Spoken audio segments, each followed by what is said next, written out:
Assalamualaikum warahmatullahi wabarakatuh. Om Swastiastu, Namo Buddhaya. Salam kesejahteraan, salam kebajikan, salam.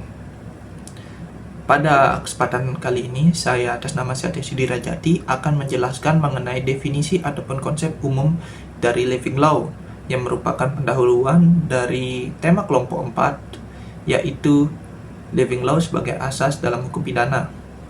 Di slide sudah terlihat suatu definisi yang saya sediakan oleh seorang pakar hukum yang bernama Profesor Sulistiowati Irianto yang menegaskan bahwa living law pada esensinya merupakan hukum yang secara realistis berlaku dan diadopsi oleh masyarakat. Jika definisi ini diinterpretasi lebih lanjut, living law itu bisa diartikan sebagai hukum yang menjelma dalam masyarakat dan bentuknya bisa sebagai suatu kebiasaan ataupun adat istiadat. Dalam praktiknya, suatu contohnya yaitu kebiasaan kita untuk mengucapkan salam pada orang-orang yang kita berpapasan ataupun bertamu ke rumah orang lain. Selanjutnya, saya akan menjelaskan mengenai karakteristik dari living law, yaitu pertama, living law ini tidak tertulis dalam artian dia tidak dikodifikasikan dalam bentuk kitab hukum pada umumnya yang saya tahu. Yang kedua, living law ini sifatnya dinamis dan fleksibel, yaitu dia mengikuti perkembangan budaya ataupun zaman dari masyarakat ataupun nilai-nilai yang terkandung di dalamnya. Yang ketiga, plural. Plural dalam arti ini living law sangatlah beragam dari suatu komunitas ataupun suatu wilayah ke wilayah lain. Ini juga berkaitan dengan konsep legal pluralism atau pluralisme hukum yang dimana mengandung arti bahwa Indonesia mengakui sistem hukum yang beragam, yang termasuknya yaitu living law. Dalam konteks ini, living law juga bisa diartikan sebagai hukum adat. Selanjutnya, saya akan menjelaskan tentang urgensi dari living law ataupun alasan mengapa dia bisa dijadikan sebagai asas dalam hukum pidana, yaitu pertama, living law ini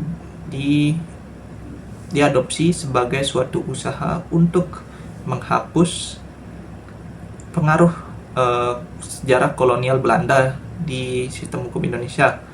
Ya, sebagaimana kita tahu, hukum pidana Indonesia pertamanya diadopsi dalam bentuk Wetboek van Strafrecht, dan Wetboek van Strafrecht pun berfungsi sebagai basis daripada hukum pidana Indonesia pada saat ini. Living law ini merupakan suatu konsep yang bisa membedakan hukum Indonesia pada saat ini dengan hukum Belanda pada zaman yang lalu. Yang kedua, alasan yang kedua yaitu living law ini merefleksikan nilai-nilai budaya ataupun kemasyarakatan Indonesia. Ini berkaitan dengan sejarah kolonial tadi, bahwa Indonesia telah pada saat ini sangatlah berbeda dengan Indonesia pada zaman kolonial Belanda, dan hukum-hukum yang berlaku pada zaman yang dahulu sangatlah tidak cocok dengan nilai-nilai budaya ataupun kemasyarakatan sekarang. Jadinya living law ini jadi tebusan untuk merefleksikan nilai-nilai yang sekarang dan melanjutkan perkembangan hukum pidana. Yang ketiga itu ada alasannya, yaitu untuk mencapai keadilan substansial. Keadilan substansial dalam arti ini yaitu keadilan yang berasal dari hukum material, dalam artian dia mewakili nilai-nilai yang hidup dalam masyarakat daripada prosedur-prosedur yang berkaitan dengan hukum dalam artian yang kita kenal sebagai hukum formil. Dia lebih berkedok kepada nilai-nilai yang hidup dalam masyarakat. Dan hanya sampai sana saja penjelasan saya. Penjelasan lebih lanjut mengenai pasal-pasal yang mengatur akan saya serahkan kepada teman saya yang berikutnya. Terima kasih. Assalamualaikum warahmatullahi wabarakatuh. Salam Om Swastiastu, Namo Buddhaya, dan salam kebajikan. Perkenalkan, nama saya Waletul Ahdiah. Di sini saya akan menjelaskan tentang regulations governing living law atau regulasi maupun aturan yang mengatur tentang living law itu sendiri atau hukum yang hidup di dalam masyarakat tentunya. Jadi langsung aja kita mulai. Di sini sudah tertera beberapa aturan-aturan. Nah, terutama di sini ada 1945 Constitutions, di mana terdapat 2 pasal. Di situ ada pasal 18B ayat 2 dan pasal 28I ayat 3. Nah, kita bahas satu-satu. Yang pertama itu ada pasal 18B ayat 2. Di situ tertulis recognize the existence of customary law communities or adat law communities. Jadi maksudnya seperti apa? Maksudnya itu bagaimana negara itu dia mengakui dan menghormati komunitas masyarakat adat atau kesatuan masyarakat hukum adat yang ada di Indonesia serta hak-hak tradisionalnya sepanjang mereka itu hidup, mereka itu sesuai dengan perkembangan masyarakat ya, hidup sesuai dengan perkembangan masyarakat dan sesuai dengan perkembangan masyarakat dan prinsip-prinsip kesatuan Republik Indonesia yang pastinya telah diatur di undang-undang seperti itu. Lalu yang kedua itu ada pasal 28I ayat 3. Nah, pasal 28I ayat 3 itu berisi acknowledgement about cultural identity and traditional right as part of human right.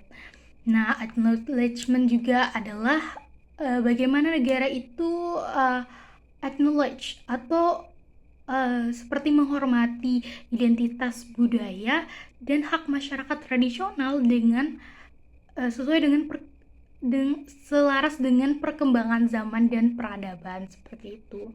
Jadi jika kita lihat dari 2 pasal di awal ini dapat terlihat bahwa hukum adat itu mempunyai fondasi yang kuat di sistem hukum negara Indonesia dan dia itu terlihat sudah diakui seperti itu dilihat dari adanya pasal-pasal ini gitu. Oke, kita lanjut yang selanjutnya yang di bawah itu ada kita mulai membahas tentang criminal code atau pasal-pasal dari KUHP. Di sini saya akan menjelaskan 2 terlebih dahulu. Di situ ada pasal 66 dan 96 KUHP nasional tahun 2023 KUHP baru ya. Jadi di pasal 6 langsung aja di pasal 66 huruf F itu di kitab KUHP itu 2 pasal ini sebelumnya membahas tentang sanksi pidana terkait dengan suatu hukum adat seperti itu. Nah, kalau dari pasal 66 huruf F ini dinyatakan bahwa pemenuhan kewajiban adat setempat itu merupakan salah satu jenis pidana tambahan. Nah, dilanjutkan penjelasannya di pasal 96 KUHP ini. Jadi dinyatakan bahwa di sini diatur mengenai langkah-langkah kontingensi. Misalkan apabila pemenuhan kewajiban adat tersebut tidak dapat dipenuhi oleh terpidana. Misal jika terpidana gagal melaksanakan kewajiban adat yang telah dijatuhkan, maka sanksi tersebut dapat dialihkan menjadi kewajiban pembayaran ganti rugi yang nilainya disetarakan dengan pidana denda kategori 2. Nah, apabila ganti rugi tersebut pun tidak mampu dipenuhi, maka sistem hukum menyediakan substitusi terakhir berupa pidana pengawasan atau pidana kerja sosial. Nah, dengan begini terdapat suatu kepastian hukum, tidak ada kekosongan seperti itu untuk mendapatkan suatu sistem hukum yang komprehensif di mana hukum adat itu tetap dihormati keberadaannya namun tetap berada dalam koridor administrasi dan prosedural hukum yang tertib seperti itu. Lalu selanjutnya ini adalah pengakuan hukum recognitions of living law as a source of criminal law. Jadi bagaimana pengakuan hukum adat itu diakui sebagai salah satu sumber dari hukum pidana.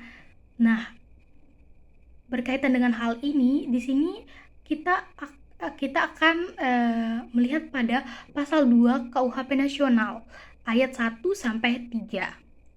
Nah, bagaimana the state itu recognize living law as part of the source of criminal law.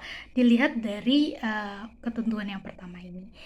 Ketentuan ayat 1 itu di sini sudah saya tuliskan pasal 2-nya itu sebagaimana dimaksud dalam pasal 1 ayat 1, tidak mengurangi berlakunya hukum yang hidup dalam masyarakat yang menentukan bahwa seseorang patut dipidana walaupun perbuatan tersebut tidak diatur dalam undang-undang ini. Maksudnya apa?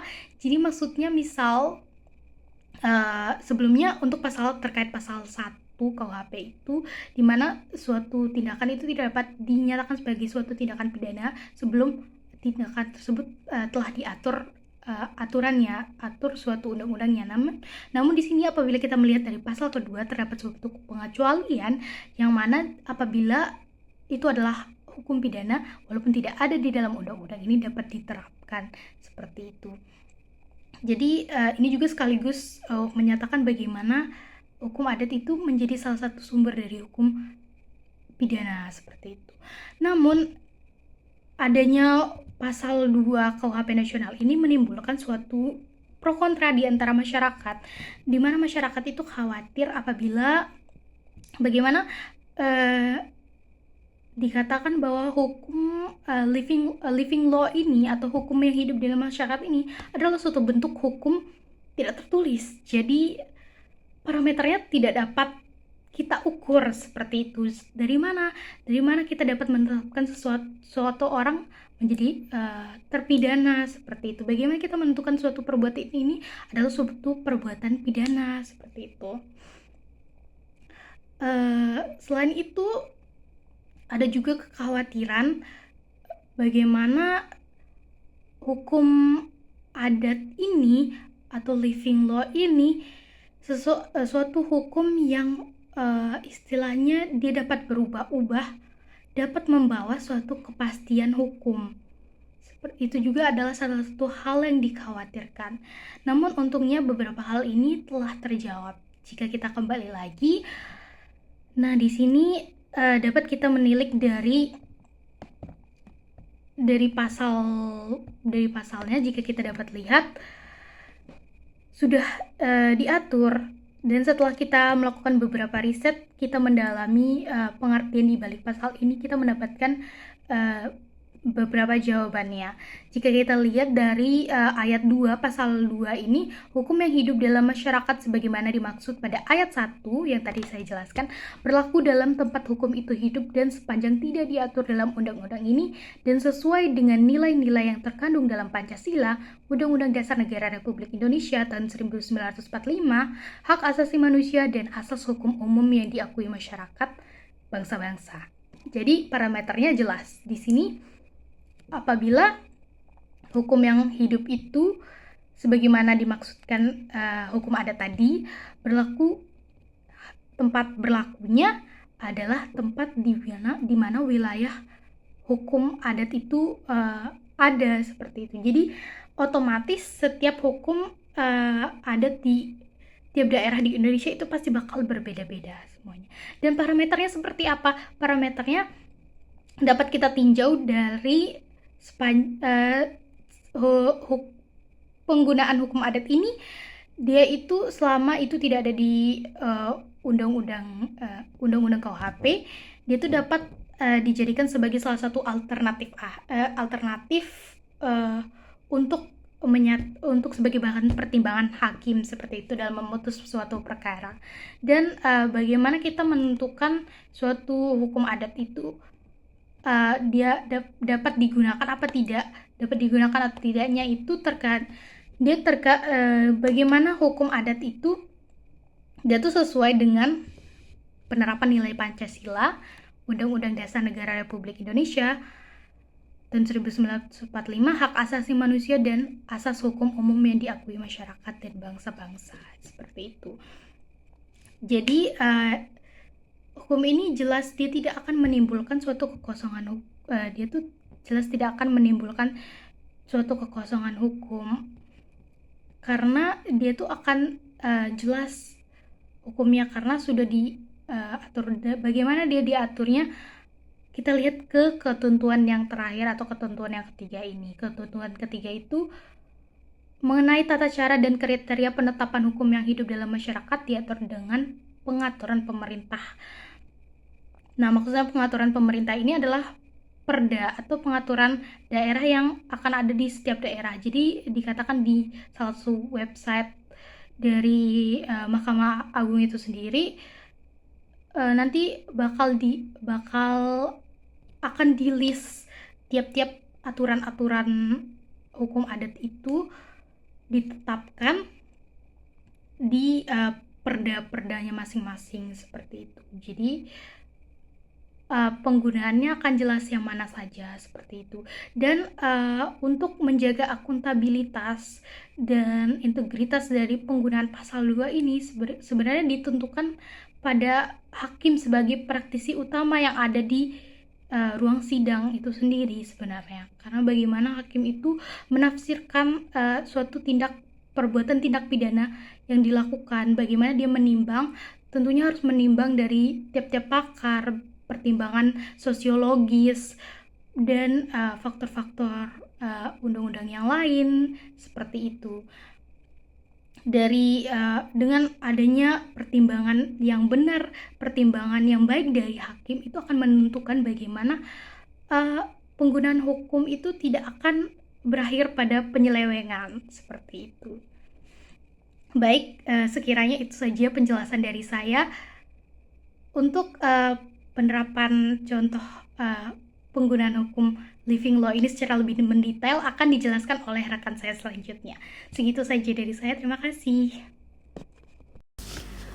Di sini saya akan menjelaskan tentang peraturan pemerintah nomor 55 tahun 2025 tentang tata cara dan kriteria penetapan hukum yang hidup dalam masyarakat, yang ditetapkan pada tanggal 31 Desember 2025 dan kemudian berlaku pada tanggal 3 Januari 2026. Jadi sebenarnya negara itu sudah mengakui keberadaan masyarakat hukum adat beserta hak-hak tradisionalnya, dan hal itu diatur dalam pasal 18B ayat 2 UUD 1945 sebagaimana yang telah dijelaskan oleh teman saya, dengan syarat bahwa hukum adat tersebut masih hidup dan tidak bertentangan dengan prinsip negara. Selanjutnya, dalam pasal 2 ayat 3 KUHP dijelaskan bahwa tata cara dan kriteria penetapan hukum yang hidup dalam masyarakat ini atau living law ini akan diatur lebih lanjut dalam peraturan pemerintah. Nah, the government regulation is intended to serve as a guideline. Peraturan pemerintah ini berfungsi sebagai pedoman untuk menentukan perbuatan apa saja sih yang bisa dipidana berdasarkan hukum adat di luar KUHP. Namun, agar lebih kuat dan memiliki kepastian hukum, tindak pidana adat tersebut tetap harus dituangkan dalam peraturan daerah. Nah, kemudian dalam pasal 4 ayat 1 dan 2 peraturan pemerintah ini dijelaskan bahwa living law yang dimaksud itu harus memenuhi suatu kriteria, yaitu inline atau sejalan atau sesuai dengan nilai-nilai yang terkandung dalam Pancasila, Undang-Undang Dasar 1945, hak asasi manusia, dan asas hukum umum yang diajui masyarakat bangsa-bangsa dan diakui dan dilaksanakan oleh masyarakat hukum adat setempat.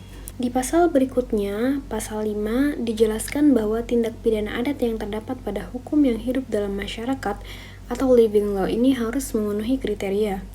Artinya, pasal 5 ini menjelaskan kriteria atau syarat suatu perbuatan itu bisa dikatakan sebagai tindak pidana adat.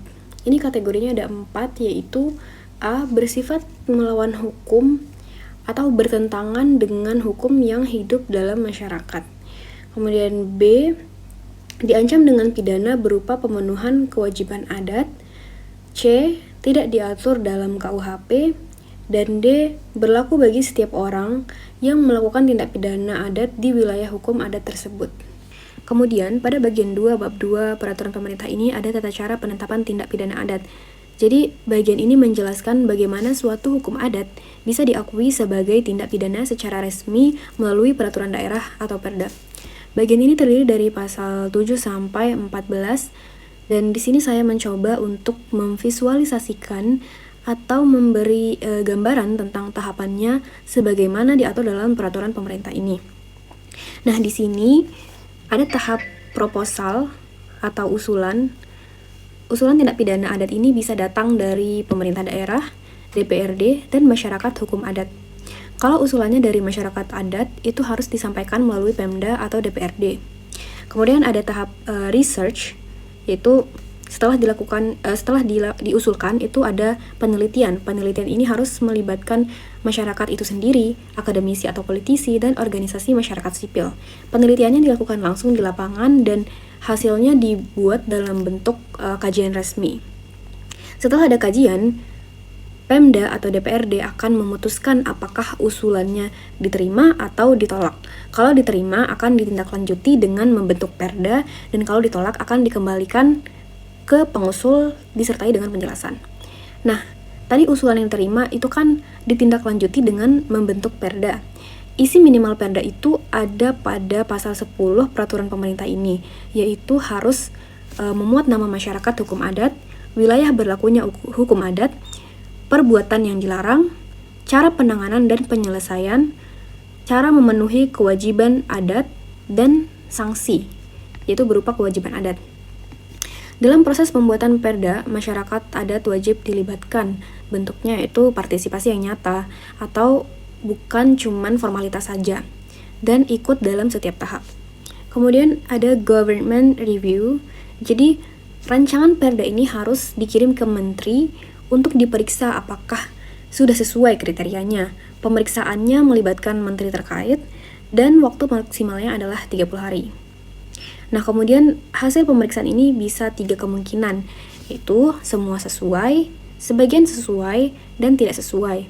Kalau semua sesuai, Pemda atau DPRD mengajukan rancangan perda ke tahap penyusunan berupa pengharmonisan, pemantapan, dan pembulatan konsepsi. Kalau sebagian sesuai, maka diperbaiki dahulu, dan kalau tidak sesuai, maka tidak bisa ditindaklanjut atau tidak bisa dilanjutkan. Jadi, kesimpulan yang bisa saya tarik dari pembahasan bagian ini adalah tindak pidana adat itu tidak langsung diakui begitu saja, tetapi harus melalui proses panjang mulai dari usulan, penelitian, pengkajian, hingga pembentukan perda dan pemeriksaan oleh pemerintah pusat.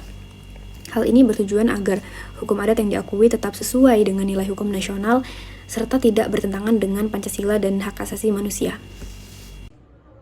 Baik, berdasarkan penjelasan dari teman-teman tersebut, kesimpulan yang dapat saya ambil dan yang dapat saya jelaskan yaitu living law merupakan suatu konsep dan asas dalam hukum pidana yang didasari pada nilai-nilai yang hidup di dalam masyarakat, baik dalam bentuk kebiasaan maupun adat istiadat yang hidup di dalam masyarakat. Dan adapun untuk pengaplikasiannya didasari oleh keperluan untuk mencerminkan nilai-nilai bangsa yang ada dalam sistem hukum demi untuk mencapai suatu keadilan yang substansif.